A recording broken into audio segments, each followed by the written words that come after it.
दलखिन भगवान हमहू जितिया करबै गे। बेटा दलखिन भगवान हमहू जितिया करबै गे।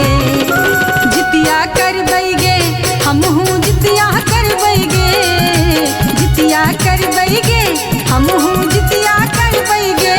बेटा दलखिन भगवान हमहू जितिया करबै गे। बेटा दलखिन भगवान हमहू जितिया करबै गे।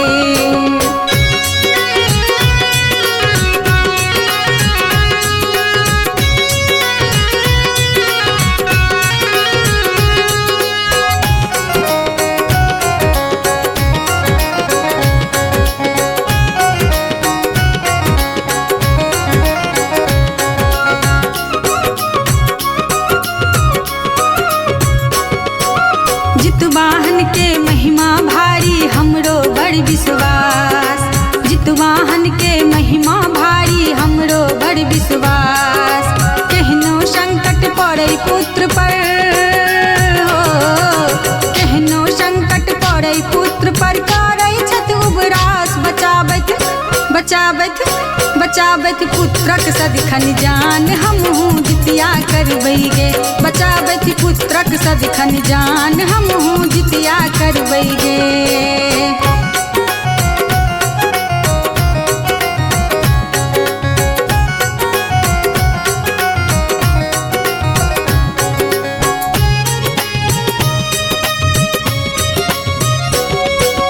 भोरे उठ कऽ अगुठन करबै चूड़ा दही चढ़ाय। भोरे उठ कऽ अगुठन करबै चूड़ा दही चढ़ाय। पार लगेथिन व्रती सबके हो। पार लगेथिन व्रती सबके रखथिन मन हरसाय। करबै कि करबै कि करबै जितवाहन के ध्यान हमहू जितिया करबै गे। कि रखबै जितवाहन के ध्यान हमहू जितिया करबै गे।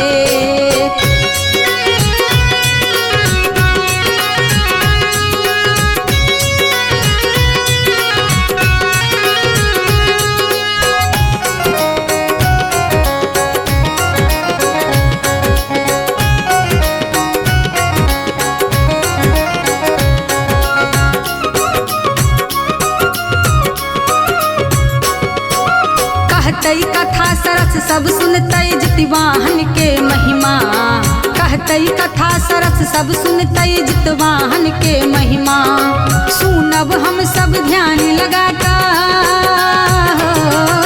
सुनबै हम सब ध्यान लगा कऽ। बैस कऽ हम सब बहिना जितिया कि जितिया कि जितिया पाबनि परम महान हमहू जितिया करबै गे। कि जितिया पाबनि परम महान हमहू जितिया करबै गे।